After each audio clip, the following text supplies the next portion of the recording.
Me, 22, partially deaf since car accident at 16. Passenger side got T-boned by drunk driver. Walked away with fractured jaw and permanently damaged hearing. Left ear completely shot, right ear at maybe 30%, everything sounds like I'm underwater in a tunnel. Spent first year in and out of doctor's offices. Got fitted for hearing aids. Hated every second of it.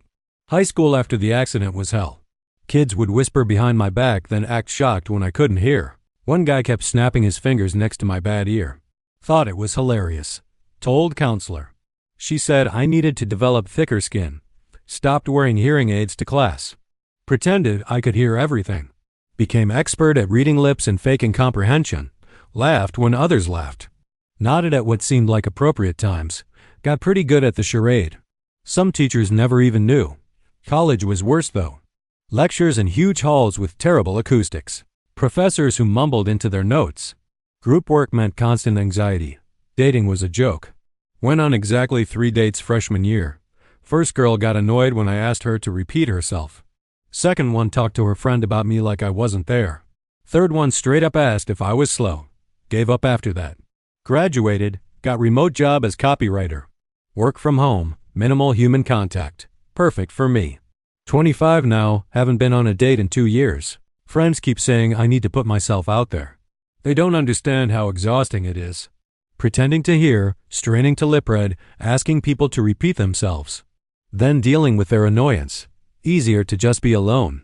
Best friend's engagement party. She corners me by the drinks table. You're downloading a dating app tonight? No. Yes. Fine. Get home, download app out of spite. Start swiping. Everyone looks the same. Generic photos, generic bios. About to delete it. Then I see Sarah. Dark curly hair, wearing overalls covered in paint. Bio says, Feminist killjoy, cannot keep plants alive, will debate you about art theory. Something about it makes me laugh. Swipe right expecting nothing. Instant match. She messages first. Your profile says you like old movies. Pitch me your top 3. I respond. We go back and forth for an hour. She's funny. Sharp. Doesn't do small talk. Asks real questions. I'm hooked. We plan coffee date for Saturday. I show up early, sit in my car having a small crisis. What if the cafe is too loud? What if she's a quiet talker? What if I have to keep saying what? Almost leave. Then I see her walk up. Paint stains on her jeans. Huge tote bag. She's even prettier in person. Go inside. She picks a quiet corner without me asking. Sits across from me. Talks with lots of hand gestures. Makes lip reading easy. Conversation flows. She asks about my work. I ask about her art. She tells me about her thesis project on feminist art history. Won't actually understand most of it. 2 hours pass like nothing. Second date, she invites me to her studio apartment. Movie night. I'm nervous again. She puts on Alien. Turns on subtitles automatically. I like reading along anyway. Sure. We watch. She pauses every so often to rant about the symbolism. Halfway through she stops. Can I ask you something? My chest tightens. Yeah. Do you actually want subtitles on, or are you just being nice? I need them actually. She nods like it's the most normal thing. Cool. Just wanted to make sure. Doesn't press. Doesn't ask why. Just goes back to the movie. Holds my hand during the scary parts. Weeks go by. We see each other constantly. I still haven't told her the full story. She knows I have bad hearing. Mentions I wear hearing aids sometimes, but not why. Not how bad it really is. Scared she'll see me differently. 1 month in, she invites me to gallery opening. Her friend's photography exhibit. I say yes before thinking it through. Gallery is packed. Echo chamber of voices. I can't hear anything clearly. She's talking to me about the photos. I'm catching maybe 20% of it. Keep nodding. She stops mid-sentence. Are you even listening to me? Panic. Yes, sorry, I just... She crosses her arms. You've been zoning out all night. What's going on? Take a breath. Tell her everything. The accident, the hearing loss, the constant pretending. How exhausting it is to exist in loud spaces. How scared I am that people will treat me like I'm stupid. Wait for her to make an excuse and leave. Instead, she takes my hand. Thank you for trusting me. That's it. No pity, no weird voice, no over-enunciation. Just acceptance. Let's get out of here, she says. We go get late-night tacos, sit in her car and talk for hours. Next time I see her, she hands me a little notebook. I made this for you. It's full of hand-drawn SL signs. Basic ones like yes, no, coffee, tired, love. I'm learning, she says. You don't have to. I want to. She's already practicing. Signs are sloppy but enthusiastic. I teach her more. She teaches me about feminist theory in return. Fair trade. 3 months in, we're solid. Not perfect. We still miscommunicate. She forgets to face me when she talks sometimes. I forget to tell her when I can't hear. But we work on it. She never makes me feel broken. Never treats my hearing aids like a tragedy. Just part of who I am.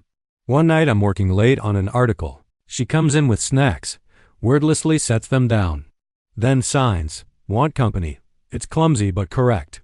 I sign back, always. She grins and curls up on the couch with her sketchbook. We work in comfortable silence. This is it, I think. This is what I was missing. 6 months, we take a weekend trip. Cabin upstate, no cell service. Just us and nature. I take my hearing aids out by the lake. Can't hear the water, but I can feel the sun. She splashes me. I splash back. We swim until we're exhausted. Lie on the dock holding hands. This is perfect, she signs. I sign back, you're perfect. 1 year anniversary. She takes me back to the coffee shop where we met, hands me an envelope. Inside is a card she made. Front has a painting of 2 people holding hands. Inside it says, "Thank you for letting me in." I open it to find 2 tickets. ASL classes, she says, for both of us. I want to get better. I'm crying. She's crying. We're both a mess in this coffee shop. I love you, I say. I know, she signs back. Then says it out loud too. Be me, 23 now. Still partially deaf. Still wear hearing aids. But I'm not hiding anymore. Living with Sarah in a small apartment. She leaves post-it notes everywhere with little doodles. I leave her coffee on her painting desk every morning. We're learning a SL together. She's way better than me now. Some nights we sign entire conversations. No sound needed, just us. She gets a job teaching art at community center. Comes home exhausted but happy. Tells me about her students. How she's teaching them about feminist artists. Guerrilla Girls, Judy Chicago, Kara Walker. She's so passionate it's contagious. I start picking up extra work. Save money for the future. Whatever that looks like. But stress builds. Her job doesn't pay enough. My freelance work is inconsistent. We start snapping at each other over small things. I miss something, she says. She gets frustrated. I shut down. Cycle repeats. One night it boils over. She asks if I fed the cat. I don't hear her. Headphones on, working. She asks again louder. I still don't hear. She slams a cabinet. I jump, turn around. Why don't you ever listen? I freeze. She immediately looks horrified. I didn't mean it like that. But the damage is done. Sleep on opposite sides of the bed that night.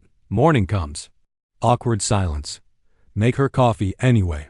She takes it, sits across from me. I'm sorry. Me too. No, really, she says. I'm exhausted and I took it out on you. That wasn't fair. I tell her I get it. I'm stressed too. We both are. She reaches across the table. We can't do this. Do what? Hurt each other because we're tired. We talk for real. About money, about work, about communication. About how we need to be better. She suggests couples counseling. I agree. We find someone who knows ASL. It helps. Things get better slowly. She starts facing me more when she talks. I start speaking up when I miss something. No more pretending. She finds article about accessibility tech. Shows me. Vibrating alerts for doorbells, phones, alarms. Should we try this? Yeah. She orders a whole system. Sets it up one weekend while I'm out. I come home to smartwatch notifications for everything. Door, kitchen timer, even the washing machine. She's grinning. Surprise. I put my stuff down and just hug her. Thank you. You don't have to thank me. I do though. Life finds its rhythm again. We argue sometimes still. I forget to take out trash. She leaves paint water cups everywhere. I mix them up with regular water. Drink paint water once. She laughs so hard she cries. Never lets me forget it. Take another trip. This time camping. No technology, just nature. Sit by fire one night. She asks what I'm most afraid of. Pause for a long time. Losing you slowly and not realizing until it's too late. She looks at me hard. I'm not going anywhere. How do you know? Because I choose you every day, and I'll keep choosing you, even when it's hard, especially when it's hard. 2 years in, she finishes a huge painting. Takes her 3 months. Won't let me see it until it's done. Finally shows me. It's abstract, lots of blues and oranges. Figures reaching toward each other. What do you think? I think it's us. She smiles. It is. I frame it, hang it over our couch, our story in paint. Dinner with her parents, year 2. They ask about our plans. Marriage, kids, the future. I start to sign nervously. Sarah puts her hand over mine. Speaks for both of us. We're taking it one day at a time. Her mom nods. Her dad smiles at me. You're good for her. She's good for me, I say. 3 years in, I'm designing a website. Take a break. Start looking at rings. Find one that's perfect. Simple, silver, tiny engraving on the inside. Sarah paints the ring box. Covers it in tiny flowers and symbols. Some ASL signs hidden in the design. Take her back to the gallery where I almost lost her. Same bench outside. Remember when you thought I was ignoring you? She laughs. I was so mad. I know. I'm sorry. Don't be, she says. It brought us here. Pull out the box. Her hand flies to her mouth. I sign. Will you marry me? She signs back. Yes, yes, yes. Then says it out loud through tears. We sit there crying and laughing. People walking by probably think we're crazy. Don't care. Be me, 24 now. Still partially deaf, probably always will be, getting married in 2 months. Sarah's painting her vows. I'm practicing signing mine. Our apartment is full of wedding planning chaos.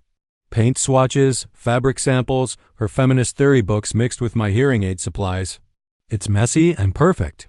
Not hiding anymore. Not pretending I can hear when I can't. Not afraid of taking up space, because she taught me I'm worth it. All of me. The broken parts, the difficult parts. The parts that need accommodation. She sees them and loves them anyway. Wedding's going to be small. Close friends and family. She's insisting on an ASL interpreter, even though most people don't need one. Because she wants everyone to see how we really talk to each other. Number hiding, she says. Number hiding, I agree. Sometimes I still get scared. That she wake up one day and realize how much work this is, how much easier her life would be with someone else. She catches me spiraling one night, pulls me close, signs, you're not work. You're my person. There's a difference. I sign back, I love you. She says out loud, I know. Then signs, I love you too. Still not perfect. Still argue about dishes. Still have days where communication is hard, where I'm tired of straining to hear, where she's tired of repeating. But we choose each other anyway. Every single day. Be me. Getting married to the love of my life. She learned sign language for me. Painted me into her art. Made space for all of me. Never once made me feel less than whole. Don't know what I did to deserve her, but I'm going to spend the rest of my life making sure she knows that she saved me from a life of pretending.